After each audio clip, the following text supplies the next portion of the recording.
ಇವತ್ತಿನ current affair ಕ್ಲಾಸ್ಗೆ ಸ್ವಾಗತ. ಇವತ್ತು ನಾವು ತಿಳ್ಕೊಳ್ಳುವಂಥ ಪ್ರಶ್ನೆಗಳ ಭಾಳಷ್ಟು ಇಂಪಾರ್ಟೆಂಟ್ ಪ್ರಶ್ನೆಗಳದಾವು. ಕರೆಂಟ್ ಅಫೇರ್ಸ್ ಅನ್ನೋದು ಎಲ್ಲ ಎಕ್ಸಾಮ್ ಅಂದರೆ ಕಾಂಪಿಟೇಟಿವ್ ಎಕ್ಸಾಮ್ಗಳಿಗೆ ಭಾಳಷ್ಟು ಇಂಪಾರ್ಟೆಂಟ್ ರೋಲನ್ನು ಫಾಲೋ ಮಾಡೋದ್ರಿಂದ ಈ ಕ್ವಶನ್ಗಳನ್ನ ಗಮನವಿಟ್ಟು ನೋಡ್ರಿ.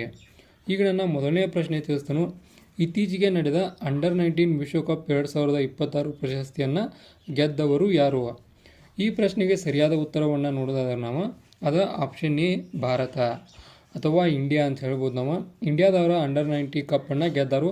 ಇಂಪಾರ್ಟೆಂಟ್ ಪ್ರಶ್ನೆ ಐತಿ ಎಲ್ಲರಿಗೂ, ಅಂದರೆ SSC ಇರಲಿ ರೈಲ್ವೆ ಇರಲಿ ಎಲ್ಲರಿಗೂ ಸ್ಪೋರ್ಟ್ಸ್ ಕೋಟಾ ಅಂದ್ರೆ ಬಂದೇ ಬರ್ತಾವೆ. ಆದ್ದರಿಂದ ಇದು ಇಂಪಾರ್ಟೆಂಟ್ ಐತಿ.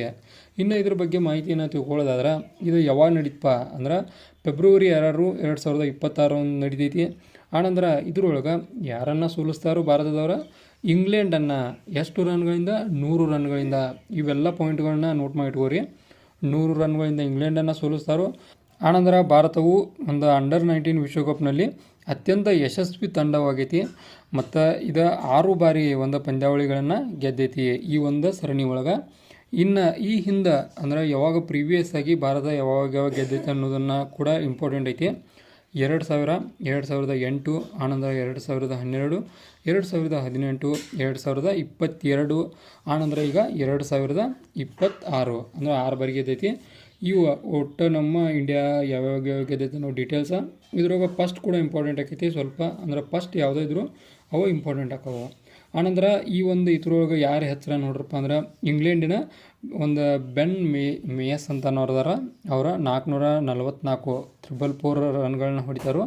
ಆನಂತರ ವೈಭವ್ ಸೂರ್ಯವಂಶಿ ಕೂಡ ಭಾಳಷ್ಟು ಇಂಪ್ರೆಸಿವ್ ಬ್ಯಾಟಿಂಗನ್ನು ಈ ಒಂದು ಟೂರ್ನಿ ಒಳಗೆ ಆಡಿದಾರು. ಇನ್ನು ಎರಡನೆಯ ಪ್ರಶ್ನೆ ಕಡೆ ಬರೋನು. ಎರಡನೆಯ ಪ್ರಶ್ನೆ 2026 ಒಂದು ಚಳಿಗಾಲದ ಒಲಿಂಪಿಕ್ಕನ್ನು ಯಾವ ದೇಶದಲ್ಲಿ ಉದ್ಘಾಟಿಸಲಾಯಿತು ಅಂತೈತಿ. ಇದನ್ನು ಎಲ್ಲಿ ಉದ್ಘಾಟಿಸಿರಂದ್ರೆ ಅದು ಆಪ್ಷನ್ ಬಿ ಇಟಲಿ ಒಳಗೆ.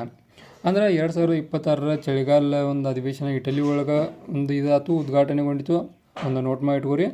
ಆನಂತರ ಅಧಿಕೃತವಾಗಿ ಒಂದು ಮಿಲಾನೋ ಒಂದು ಕಾರ್ಟಿನಾ 2026 ಎಂದು ಕರೆಯಲ್ಪಡುವ ಈ ಕ್ರೀಡಾಕೂಟವು ಫೆಬ್ರವರಿ 6ರಿಂದ ಒಂದು 22ರವರೆಗೆ ಒಂದು ಇಟಲಿ ಒಳಗೆ ನಡೆಯಲಿವೆ ಅಂತೈತಿ. ಈಗ ಸ್ಟಾರ್ಟ್ ಆಗಿದಾವು, 22ಕ್ಕೆ ಎಂಡ್ ಆಕಾವು. ಇಟಲಿಯು ಚಳಿಗಾಲ ಒಲಿಂಪಿಕ್ಕನ್ನು ಆಯೋಜಿಸುತ್ತಿರುವ ಒಂದು ಇದು 3ನೇ ಬಾರಿಯಾಗಿದೆ ಅಂತೈತಿ. ಅಂದ್ರೆ ಇದುವರೆಗೂ 2 ಬಾರಿ ಆಯೋಜನೆ ಮಾಡಿದ್ರು, ಇದು 3ನೇ ಬಾರಿ ಒಂದು ಆಯೋಜನೆ ಆಗೈತಿ. ಎಷ್ಟನೆಯ ಬಾರಿ ಆಯೋಜನೆ ಆಗೈತಿ? 3ನೇದ. ಯಾವಾಗ ನಡೀತೈತಿ ಅಂದ್ರೆ 6ನೇ ತಾರೀಕಿಂದ 22ನೇ ತಾರೀಕು. ಇವನ್ನ ಸ್ವಲ್ಪ ಇಂಪಾರ್ಟೆಂಟ್ ಅದಾವು, ನೋಟ್ ಮಾಡಿಟ್ಕೋರಿ. ಆನಂತರ ಇದು ಎಲ್ಲಿ ನಡೀತೈತಪ್ಪ ಅನ್ನೋದು ಕೂಡ ಇಂಪಾರ್ಟೆಂಟ್ ಐತಿ. ಒಂದು ಮಿಲನ್ನ ಕೋರ್ಟಿನಾ ಡಿ ಒಂದು ಅಂಪೆಜೋ, ಆನಂತರ ಬೋರ್ಮಿಯೋ, ಆನಂತರ ಇದು ವಾಲ್ಡಿ ಒಂದು PM ಇದೊಂದು ನಡೆಯತೈತಿ ಚಳಿಗಾಲದ ಒಂದು ಒಲಿಂಪಿಕ್ ಅಂತ ಹೇಳ್ಬೋದು ನಾವು. 3ನೇ ಪ್ರಶ್ನೆ ಕಡೆ ಬರ್ತಾನೆ ನಾನೀಗ. ಕೃತಕ ಬುದ್ಧಿಮತ್ತೆ ಫಿನ್ಟೆಕ್ ಮತ್ತು ಒಂದು ಇನ್ನರ್ಟೆಕ್ ಅನ್ನು ಕೇಂದ್ರೀಕರಿಸುವ ಬ್ಲ್ಯಾಕ್ ಸ್ವ್ಯಾನ್ ಶೃಂಗಸಭೆ 2026 ಭಾರತದಲ್ಲಿ ಮೊದಲ ಬಾರಿಗೆ ಯಾವ ರಾಜ್ಯದಲ್ಲಿ ನಡೆಸಲಾಯಿತು ಅಂತೈತಿ. ಇದನ್ನು ಎಲ್ಲಿ ನಡೆಸಿರಪ್ಪ ಅಂದ್ರೆ ಒಡಿಸ್ಸಾ ಒಳಗೆ ನಡೆಸ್ತಾರೆ ಇದನ್ನು. ಅಂದ್ರೆ ಮೊದಲ ಬಾರಿಗೆ ಕೃತಕ ಬುದ್ಧಿಮತ್ತೆ ಅನ್ನೋ ಮೆನ್ಷನ್ ಏನರ ಇತ್ತಂದ್ರೆ ನೀವು ಡೆಫಿನೆಟಾಗಿ ಒಡಿಶಾ ಥ್ರೂ ಹೋಗ್ರಿ. ಆನಂತರ ಭಾರತ ನೇತ್ರ ಒಂದು ಉಪಕ್ರಮದ ಅಡಿಯಲ್ಲಿ ಒಡಿಶಾ ಸರ್ಕಾರವು ಆಯೋಜಿಸಿದ್ದ 2 ದಿನಗಳ ಬ್ಲ್ಯಾಕ್ ಸ್ವ್ಯಾನ್ ಶೃಂಗಸಭೆ ಎಷ್ಟು ದಿನ ಇತ್ತು? 2 ದಿನ ಇತ್ತು. ಆನಂತರ ಭಾರತವು ಭುವನೇಶ್ವರದಲ್ಲಿ ಒಡಿಶಾದ ಒಂದು ಭುವನೇಶ್ವರದಾಗ ಇದು ನಡೀತೈತಿ.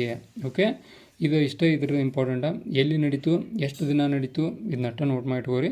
ಉಳ್ಕಿದೇನು ಕೇಳೋ ಚಾನ್ಸ ಹೆಚ್ಚಿಲ್ಲ. ಇನ್ನು 4ನೆಯ ಪ್ರಶ್ನೆ ಕಡೆ ಹೋಗೋದಾದ್ರೆ ಒಂದು 2026 ವೇಳೆಗೆ ಭಾರತವು ಮಿಲಿಟರಿ ಶಕ್ತಿಯ ವಿಷಯದಲ್ಲಿ ಒಂದು ವಿಶ್ವದ ಯಾವ ಸ್ಥಾನವನ್ನು ಸಾಧಿಸಿದೆ ಅಂತೈತಿ. ಅಂದ್ರೆ 2026 ಒಳಗೆ ಈಗ ನಾವು ಪ್ರೆಸೆಂಟ್ ಅದಾವಲ್ಲ, ಇವಾಗ ಮಿಲಿಟ್ರಿ ಸ್ಥಾನ ಎಷ್ಟನೇದು ನಮ್ದು ಅಂದ್ರೆ ಫಸ್ಟ್ ಯಾವುದೋ ಸೆಕೆಂಡ್ ಯಾವುದೋ ಅವ್ನು ಬಿಡ್ರಿ, ನಮ್ಮ ಭಾರತ ಎಷ್ಟನೇ ಸ್ಥಾನ ಇದು ಇಂಪಾರ್ಟೆಂಟ್ ಆಕೈತಿ. ಎಷ್ಟನೇ ಸ್ಥಾನಪ್ಪ ಅಂದ್ರೆ 4ನೇ ಸ್ಥಾನಕ್ಕೆ ನಮ್ಮ ಭಾರತ ಬಂದ ತಲುಪೈತಿ. ಅಂದ್ರೆ 2026ಕ್ಕೆ 4ನೇ ಸ್ಥಾನಕ್ಕಿತ್ತು ಬಂದೈತಿ. ಅಂದ್ರೆ ಹಿಂದೆ ನಾವು ನೋಡ್ರಿ ಇದನ್ನು ಕಡಿಮೆ ಇತ್ತು, ಈಗ ಮುನ್ನಡೆ ಸಾಧಿಸ್ಕೊಂತ ಮ್ಯಾಲೆ ಬರೋದು ಭಾಳಷ್ಟು ಇಂಪ್ರೆಸಿವ್ ಐತಿ ಅಂತ ಹೇಳ್ಬೋದು. ಆನಂತರ ಭಾರತವು ಯುನೈಟೆಡ್ ಸ್ಟೇಟ್ 1ನೇ ಸ್ಥಾನದಾಗ ಯಾವುದೈತಿ? ಯುನೈಟೆಡ್ ಸ್ಟೇಟ್ ಐತಿ. ಆನಂತರ ರಷ್ಯಾ 2ನೇ ಸ್ಥಾನ, 3ನೇ ಸ್ಥಾನ ಚೀನಾ ಐತಿ. ಆ ನಂತರ ಬರುವ ಸ್ಥಾನಕ್ಕೆ ನಮ್ಮ ಭಾರತ ತಲುಪೈತಿ. ಇದು ಇಂಪಾರ್ಟೆಂಟ್ ಐತಿ. ಇದನ್ನು ಸ್ವಲ್ಪ ನೋಟ್ ಮಾಡಿ ಇಟ್ಕೋರಿ. ಓಕೆ, ಇದನ್ನು ಬಿಟ್ಟರೆ ಇದನ್ನ ಸ್ವಲ್ಪ ನೀವು ನೋಡ್ಕೋರಿ, ಅದನ್ನು ಬಿಟ್ಟರೆ ಏನು ಕೇಳೋದಿಲ್ಲ. ಓಕೆ, ಈಗ ನಾ ಡೈರೆಕ್ಟಾಗಿ ಮುಂದಿನ ಪ್ರಶ್ನೆ ಕಡೆ ಬರ್ತಾನು. ಮುಂದಿನ ಪ್ರಶ್ನೆಯನ್ನು ನೋಡಿದಾರ 5ನೇ ಪ್ರಶ್ನೆ, 20 ವರ್ಷಗಳಲ್ಲಿ ಮೊದಲ ಬಾರಿಗೆ ಸ್ಥಳೀಯ ಕಾಲು ಮತ್ತು ಬಾಯಿ ರೋಗಗಳಿಗೆ ಅಂದ್ರೆ FMD ಒಂದು ಲಸಿಕೆಯನ್ನು ಇತ್ತೀಚೆಗೆ ಯಾವ ದೇಶವು ಪ್ರಾರಂಭಿಸಿದೆ ಅಂತೈತಿ. ಅಂದ್ರೆ ಕಾಲ್ಬಾಯಿನಿ ಬಾಯಿಬಾಯಿನಿ ಅಂತಲ್ಲ ನಾವು ಈ ರೋಗ, ಇದನ್ನು ಯಾರು ಇದನ್ನು ಮಾಡಿದ್ದಾರೆ ಅಂದ್ರೆ ಅದು ಸೌತ್ ಆಫ್ರಿಕಾ. ಆಪ್ಷನ್ ಬಿ ಇದಕ್ಕೆ ರೈಟ್ ಆಕೈತಿ.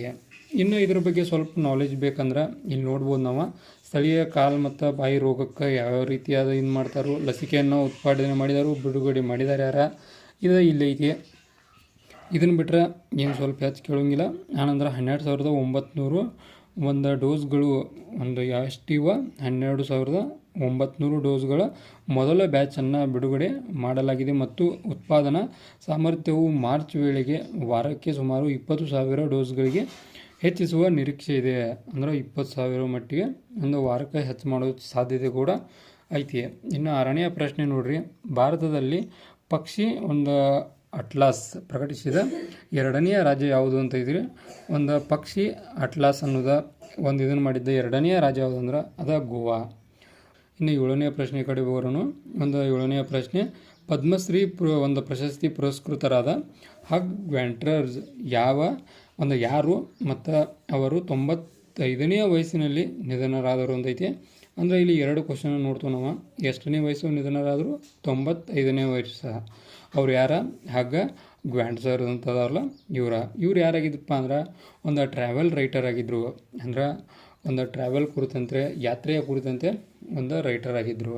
ಓಕೆ, 8ನೇ ಪ್ರಶ್ನೆ, ಭಾರತದ ಮೊದಲ ಸರ್ಕಾರಿ ಸಂಘ ಆಧಾರಿತ ಶೂನ್ಯ ಕಮಿಷನರ್ ಸವಾರಿ ವೇದಿಕೆಯಾದ ಭಾರತ್ ಟ್ಯಾಕ್ಸಿಯನ್ನು ಒಂದು ಯಾರು ಪ್ರಾರಂಭಿಸಿದಾರೆ ಅಂತೈತಿ.